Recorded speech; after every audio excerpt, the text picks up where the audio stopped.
In this video, we are going to cover clutch assembly. So what is a clutch? A clutch is a very heavy, highly engineered, adjustable clamp. That's it. What are the three functions of a clutch? It is to disengage torque, to engage torque, and to act as an isolator for torsional vibration of the engines.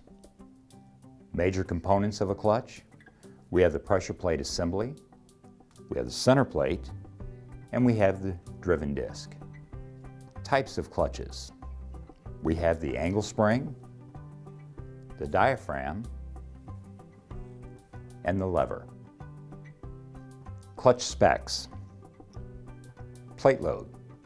Is it a 3,600 pound, 4,000 pound, or even 4,250 foot-pounds? Friction type: we have ceramic or organic. Number of disc: it could be a single or a dual disc. The diameter is either a 14 or a 15.5 inch.